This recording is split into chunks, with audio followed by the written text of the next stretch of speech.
Според Законот за работните односи, договор за вработување на определено време завршува со истекот на времето за кој бил склучен договорот. Породилното отсуство не е пречка за завршување на работниот однос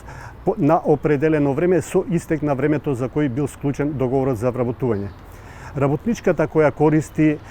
надомест за породилно отсуство, а во меѓувреме и престанал работниот однос поради истекот на договорот за вработување на определено време со истек на времето за кој бил заснуван, продолжува да го користи надоместот од Фондот за здравствено осигурување до истекот на породилното отсуство. Со уредбата со законска сила за примена на Законот за работните односи во време на вонредна состојба,